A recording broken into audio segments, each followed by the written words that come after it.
നമസ്കാരം. എല്ലാവർക്കും ഷാ വിഷൻ്റെയും മൊയ്തീൻ ഷായുടെയും അഭിനന്ദനങ്ങളും ആശംസകളും. പല പ്രാവശ്യം പറഞ്ഞാണെങ്കിലും കേന്ദ്ര ഗവൺമെൻറ്റിനോട് റിക്വസ്റ്റാണ്. നിലവിൽ ഫോൺ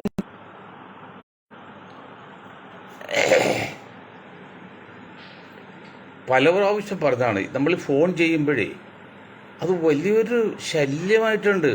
ഒരു വക വൃത്തികെട്ട ശബ്ദവും അനൗൺസ്മെൻറ്റും. ഇത് ദിവസത്തിൽ ഒരിക്കലാണെങ്കിൽ കുഴപ്പമില്ല, അല്ലെങ്കിൽ ഒരാഴ്ചയിൽ കുഴപ്പമില്ല. ഇത് ഇപ്പോൾ കിട്ടുന്നുണ്ട്. ഓക്കെ, ഇത് മാസങ്ങളായിട്ട് ചുരുക്കി എന്നെ അപേക്ഷിച്ച് എനിക്കൊരു 200 കോളെങ്കിലും ഞാൻ ഔട്ട് ഗോയിങ്ങിൽ പോകുന്നുണ്ട്. ആവറേജ് 200 കോളിൽ ഒരു അര മിനിറ്റോളാണ് 2-3 പ്രാവശ്യം. അപ്പോൾ ദയവ് ചെയ്ത് അതൊന്ന് നിർത്ത്. ശല്യമാണത്, ഹരാസാണത്. ബുദ്ധിയുള്ള ആരെങ്കിലും ഉണ്ടെങ്കിൽ അതൊന്ന് ഉപദേശിക്ക്, അത് നിർത്ത്. അല്ലെങ്കിൽ ആദ്യ ദിവസത്തിൽ ഒരിക്കൽ അവർക്ക് മുന്നറിയിപ്പ് ചെയ്യുന്നത് ജനങ്ങളാണോ, സർക്കാരിൽ ചെയ്യേണ്ടത്? എന്തൊരു ബുദ്ധിമുട്ടാണ് നോക്കിയത്. മറ്റൊന്ന്, എലിവിഷം ട്യൂബിൽ വരുന്ന പുതിയ സൈസ് എലിവിഷം ടൂത്ത് പേസ്റ്റാന്ന് കഴിച്ച് തേച്ച് കുഞ്ഞ് മരിച്ചു.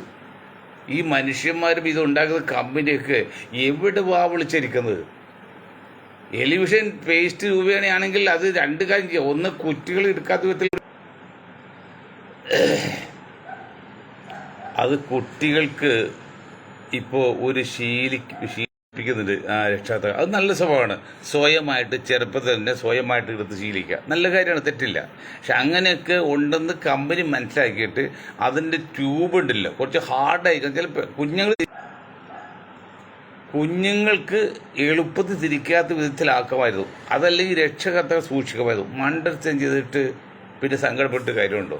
അതുപോലെ ഇന്ന് എന്താ പാലക്കാട് ഗാനമേളയ്ക്ക് വിട്ടില്ല എന്ന് പറഞ്ഞതിൻ്റെ പേരിൽ ഒരു കൊച്ച് ആത്മഹത്യ ചെയ്തു. മൊബൈൽ ഫോൺ കിട്ടിയില്ല എന്ന് പറഞ്ഞിട്ട് കുട്ടികളുടെ മുമ്പിൽ ഭർത്താവ് ഭാര്യ വെട്ടി കൊന്നു. എന്താ നമ്മുടെ ലോകം? ഇവിടെ ഗവൺമെൻറ് ഉണ്ടോ? ഇവിടെ സർക്കാരുണ്ടോ? കേന്ദ്രത്തിലുണ്ടോ? സംസ്ഥാനത്തുണ്ടോ? അവർക്കെല്ലാം ജാതിയൊക്കെ ചിന്തിക്കാനും കട്ടുണ്ടാക്കാനേ പറ്റുള്ളൂ. ജനങ്ങളുടെ കാര്യം അറിയുന്നില്ല. സാമ്പത്തിക ദുരിതം വന്നതിൻ്റെ അടിസ്ഥാനത്തിലാണ് ഈ ആൾക്കാർ ഈ കൊലപാതകമൊക്കെ നടത്തുന്നത്. എല്ലാം സാമ്പത്തികമാണ്. ജനങ്ങൾ ഇത് കേരളത്തിലെ വ്യാപാരികളെ സംബന്ധിച്ച്, ബിസിനസ്സുകാരെ സംബന്ധിച്ചൊക്കെ എത്ര ടെൻഷനിലവർ. ഒരു ഇടപാട് നടക്കില്ല. പഴയ GST, നാട് നന്നാക്കാൻ വന്ന GST ഇപ്പോൾ വലിയ ബാധ്യതയാണ് കച്ചവടക്കാർക്ക്. ഇന്നിപ്പോൾ പുതിയ റിപ്പോർട്ട് ഇട്ട് ഈ 2-3 വർഷത്തേക്ക് ഈ സൂപ്പർ മാർക്കറ്റുകൾ നിന്ന് പോകുന്നതാണ്. അതിലോ സാമ്പത്തിക ബുദ്ധിമുട്ട് തന്നെ എല്ലാ കാര്യങ്ങൾക്കും ഈ കാരണം. കൊലപാതകങ്ങൾക്കല്ല. ഇന്ന് പട്ടിയെ കൊല്ലും പോലെയാണ്. ഭ്രാന്ത് പിടിച്ച് പേയ് പിടിച്ച് നടക്കുന്ന നായ്ക്കളൊക്കെ ഇഷ്ടം മനുഷ്യന്. കാരണം സാമ്പത്തിക ബുദ്ധിമുട്ട്. അഭിനന്ദിക്കുക, ലഹളുണ്ടാക്കി വാശിയും ചെല്ലുകൊല്ല. അതിന് ആമുഖം ഒരു പൈസ കൊടുത്തല്ലേ? സോറി. പ്രശസ്ത ചലച്ചിത്ര പിന്നണി ഗായിക ബി വസന്തയുടെ ജന്മദിനമാണ്. ആ മഹതിക്ക് എല്ലാവിധ മംഗള ജന്മദിനാശംസകൾ. വിഷയത്തിൽ കിടക്കുമ്പോഴത്തെ ഒരു കാര്യങ്ങൾ പറയാം. മൈക്കിൾ ജാക്സൺ വളരെ പ്രശസ്തനാണ്. അദ്ദേഹം 200 വർഷം ജീവിക്കാൻ വേണ്ടി 200 ഡോക്ടർമാരുടെ സംഘം വായുവിരൻ ശുദ്ധീകരിച്ചാണ് കഴിച്ചത്. പക്ഷെ മരണമെന്ന ഭയം വരികയും ആവശ്യത്തിലധികം ചില ക്രിയകളൊക്കെ ചെയ്യേണ്ട പേരിൽ, അതായത് ഓപ്പറേഷൻ ചെയ്തതിൻ്റെ പേരിൽ 50 വയസ്സ് തികച്ചില്ല. എന്തൊരു പ്രതീക്ഷ, എന്തൊരു ടെൻഷനൊക്കെ ആയിരുന്നു. ഇത് പ്രേം നസീർ വയസ്സാകാതിരിക്കാൻ വേണ്ടി, ശരീരം കൂടാതിരിക്കാൻ വേണ്ടി പാലും ബിസ്ക്കറ്റും മാത്രം കഴിച്ചു.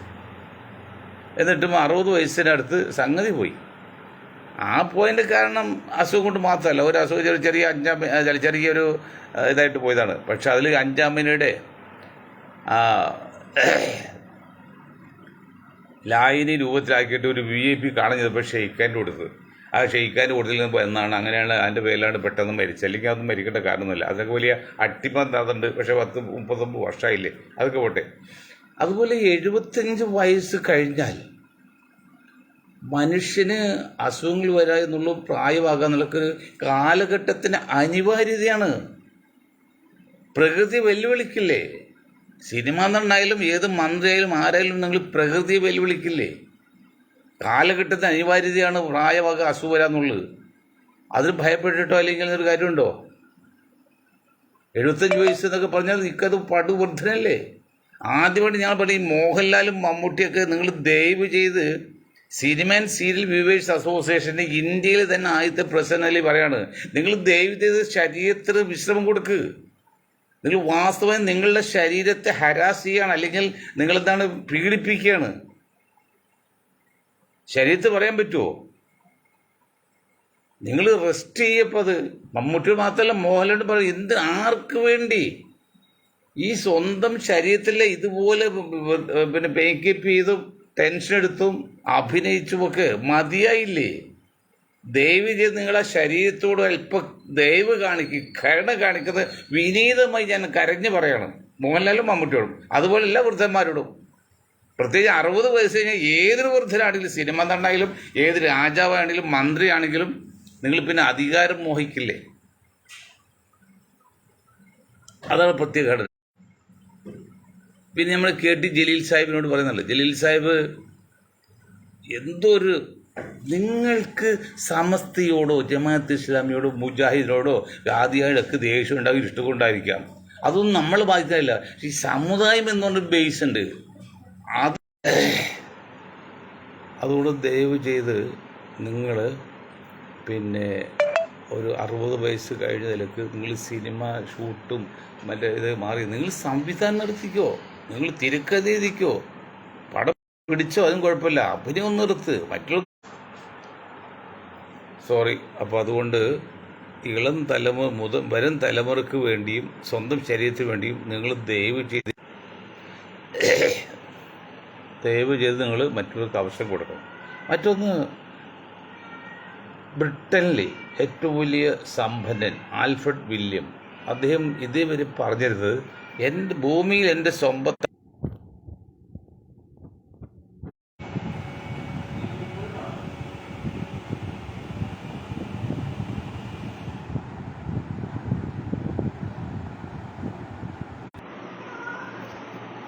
അപ്പോൾ ലേറ്റുള്ളതുകൊണ്ട് അറിയുക,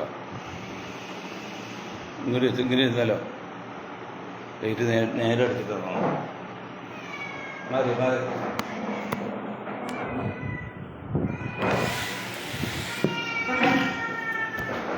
അവനാ പുള്ളിക്കെടുത്ത് പാലെടുക്കുക.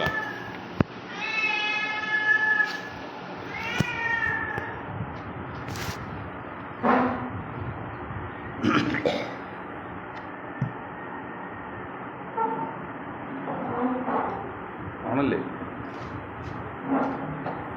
നമസ്കാരം.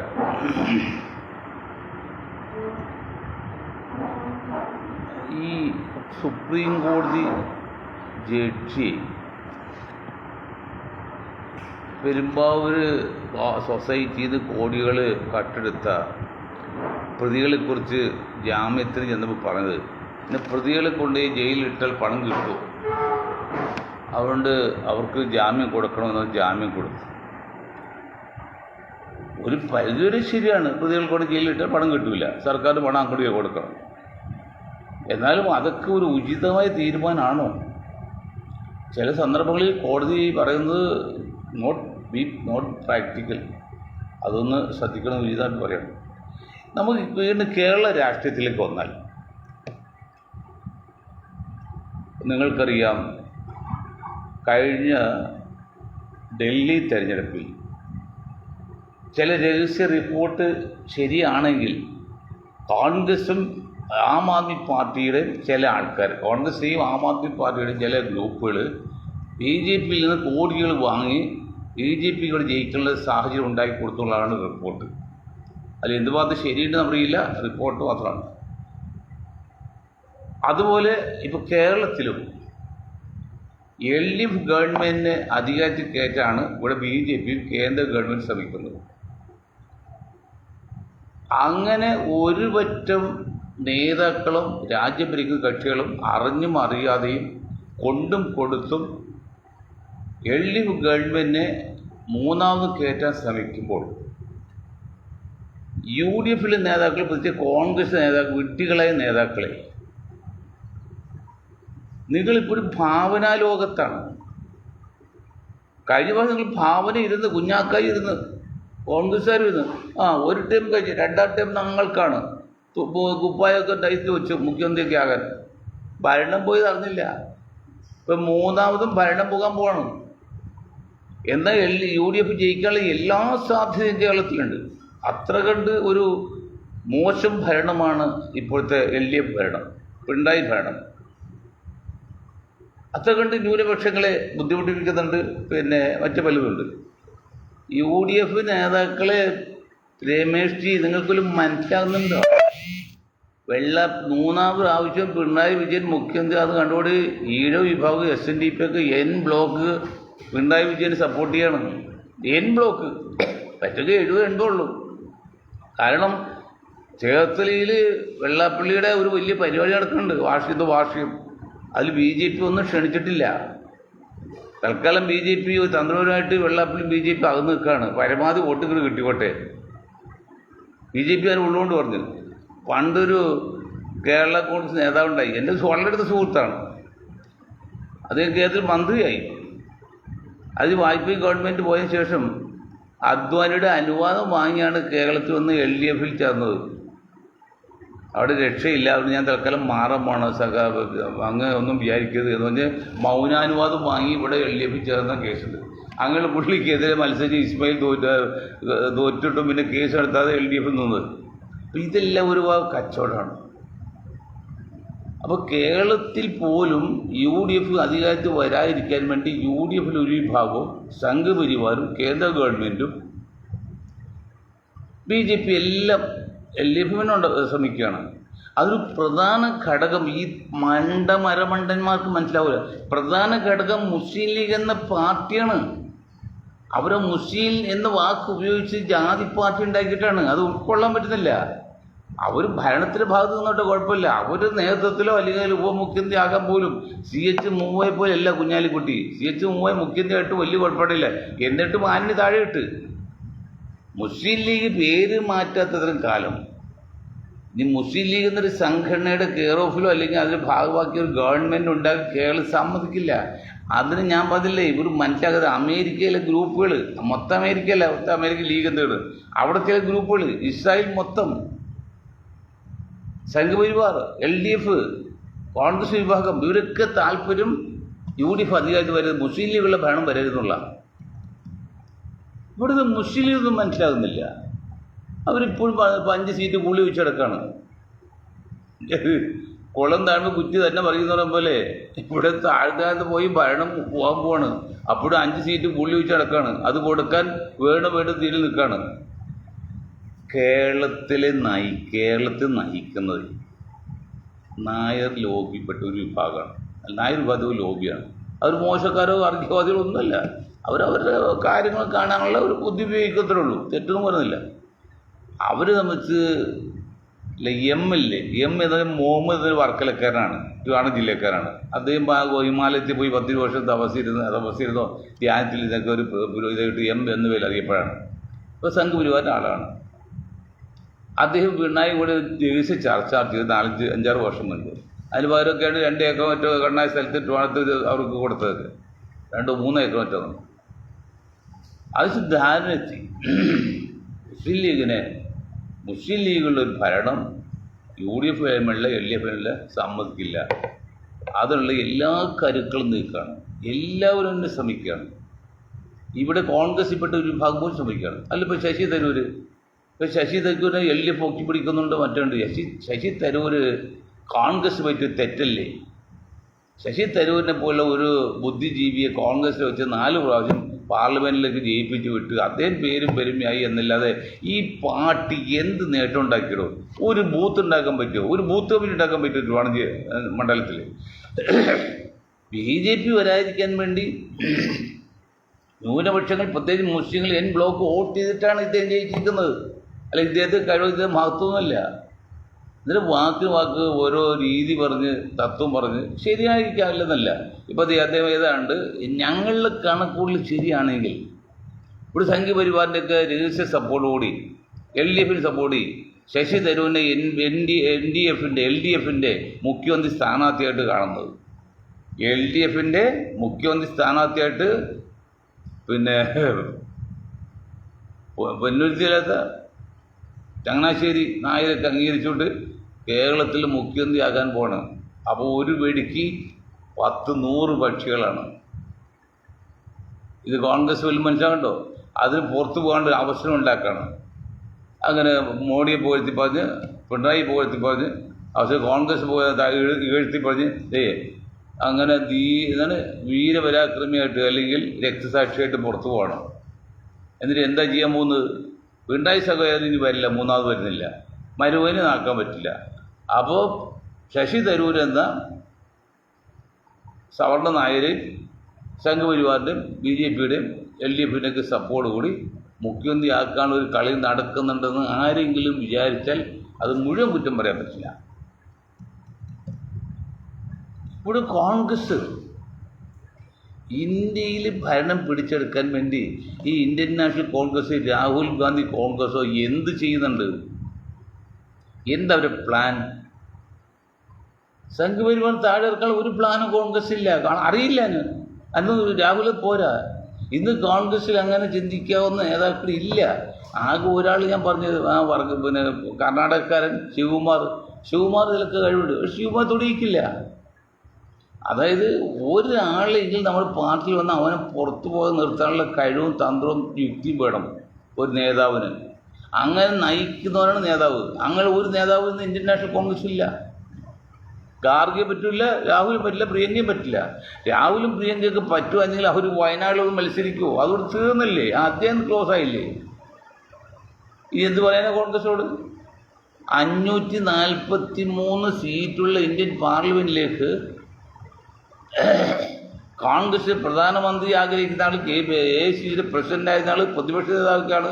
അദ്ദേഹത്തെ പെങ്ങളും മത്സരിക്കാൻ കണ്ടുപിടിച്ച സീറ്റ് വയനാട് എന്നൊരു പിന്നോക്ക മേഖലയിൽ മുസ്ലിം ലീഗിന് ആഭിമുഖ്യമുള്ള പാർട്ടി സ്ഥലത്ത് വന്ന് ജയിച്ച് പാർലമെന്റിലെത്തി വലിയ ആർപ്പാടത്തോടെ അർമാദിച്ച്. അത് 1:10,000 വടക്കേ ഇന്ത്യയിൽ സംഘപരിവാർ കാണിച്ച് കൊച്ചു പാകിസ്ഥാൻ വരുന്നതിന് പേടിച്ചില്ലേ? കഴിഞ്ഞ പ്രാവശ്യം 100ഓളം സീറ്റ് കോൺഗ്രസിന് പോയത്. ഇത്തവണയിൽ അതുമുമ്പ് ഇത്തവണ കുറച്ച് സീറ്റ് കൂടുതൽ കിട്ടാൻ കാരണം അതെന്താ കാരണം അറിയോ? യോഗിയും മോഡിയും തമ്മിലുള്ള ഒരു സൗന്ദര്യപ്പിണക്കത്തിൽ സംഘപരിവാറിൽ കുറേ ആൾക്കാർ നിഷ്പക്ഷമായിരുന്നു. അവർ എതിരുന്നില്ല, നിഷ്പക്ഷമായിട്ട്. അതുകൊണ്ടാണ് സീറ്റ് കിട്ടിയത്. അല്ലെ രാഹുലിൻ്റെ പദയാത്ര കൊണ്ടതല്ല. രാഹുലിൻ്റെ പദയാത്ര ഉണ്ടെങ്കിൽ പിന്നെ ഡൽഹിയിൽ എന്ത് പറ്റി?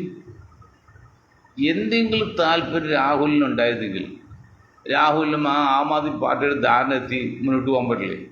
അപ്പോൾ അവരുടെ ഉദ്ദേശം അവിടെ BJP ഭരണത്തിൽ കയറ്റണം എന്ന് തന്നെയാണ്. അത് രാഹുൽ പോലും അറിഞ്ഞെന്ന് പറഞ്ഞാൽ പോലും തെറ്റില്ല. ഗാർഗെ കോടീശ്വരാണ്. ഗാർഗെ എന്ത് താല്പര്യം ഇന്ത്യയിൽ ഇനി കോൺഗ്രസ് എടുക്കാൻ? അദ്ദേഹത്തെ പ്രതാപം നിർത്തണം, ജയിലിൽ പോകാതെ നോക്കണം. BJPയുടെ രഹസ്യ ധാരണയാണ്. അല്ലെങ്കിൽ അവർക്ക് അകത്തുകൊണ്ടിടും. ഒരു പരിധിവരെ കണ്ണടച്ചില്ല. ലാൽ വരെ ഒരു പരിധിവരെ ചില സമയത്ത് കണ്ണടച്ചിരുന്നതാണ് BJPക്ക് വേണ്ടി.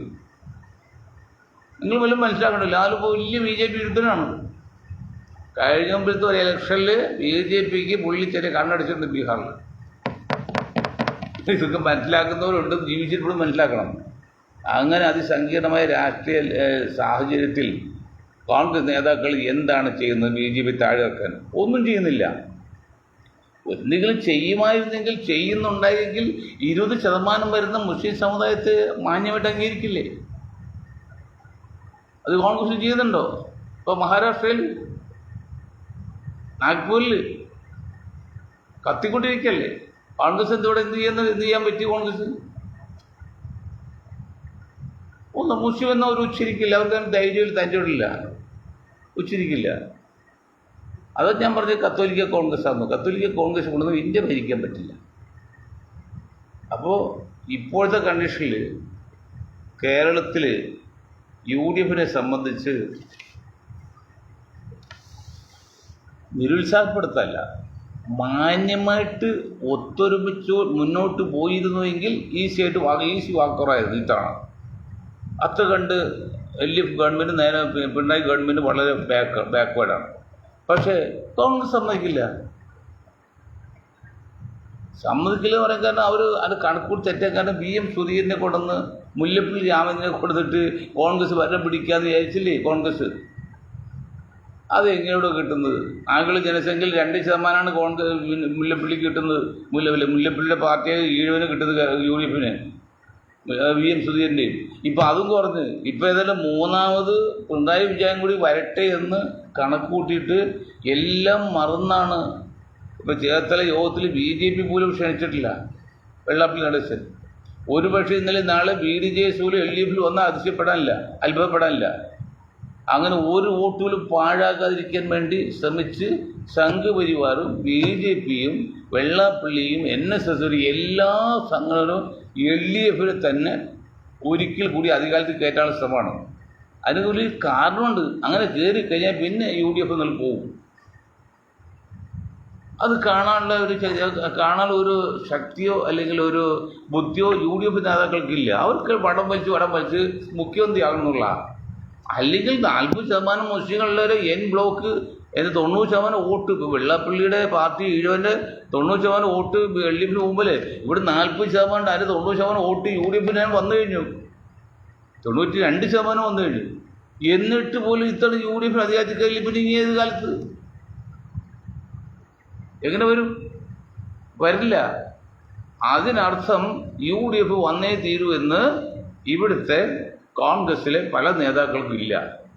പല നേതാക്കളും ഇപ്പോഴും മനസ്സിലായി. ഡൽഹിയിൽ BJP വരുന്നത് വന്നില്ല, ഇവിടെ BJP വേണ്ട, BJP അങ്ങനെ പെട്ടെന്ന് വരാൻ പറ്റില്ല, കമ്മ്യൂണിസ്റ്റ് വന്നോട്ടെ. അങ്ങനെ മുസ്ലിം ലീഗിൻ്റെ അപ്രമാദിത്വം പോകും, UDF-ഉം തകർന്നു പോകും, മുസ്ലിം ലീഗ് ഒന്നും അല്ലാതെ. അതുകൊണ്ട് എത്രയും പെട്ടെന്ന് മുസ്ലിം ലീഗിൻ്റെ പേര് മുസ്ലിം എന്ന് മാറ്റി വേറെ ഏതെങ്കിലും പേരിട്ട് മുന്നോട്ട് നയിച്ചാൽ നിങ്ങൾക്ക് ശുഭാപ്തി വിശ്വാസമുണ്ട്. നിങ്ങൾക്ക് ഇന്ത്യയിൽ 2ാമത്തെ 3ാമത്തെ പാർട്ടിയാകാൻ സാധ്യതയുണ്ട്. കാരണം ജനസംഖ്യയിൽ 3-1 ന്യൂനപക്ഷങ്ങളുണ്ട് ഇന്ത്യയിൽ, എല്ലാവരും ചേർത്ത്. മുസ്ലിങ്ങൾ മാത്രമല്ല ന്യൂനപക്ഷം, ഏറ്റവും ന്യൂനപക്ഷങ്ങളുണ്ട്. അതൊന്നും ചെയ്യാതെ നിങ്ങൾ ഇപ്പോഴും ആ 2-3 വോട്ട് പോകുമെന്ന് വിചാരിച്ച് മുസ്ലിം എന്ന് വാക്കുപയോഗിച്ച് മുന്നോട്ട് പോകുകയാണെങ്കിൽ കഷ്ടമെന്നല്ല ഒന്നും പറയാനില്ല. കാത്തിരുന്ന് കാണാം, അത്രേ പറയാനുള്ളൂ. ഇത്രയും കാര്യം പറഞ്ഞുകൊണ്ട് ഞാനെൻ്റെ വാക്കുകൾ നിർത്താൻ നിങ്ങൾക്ക് ഒരായി നിന്ന് ജയിക്കുന്നു.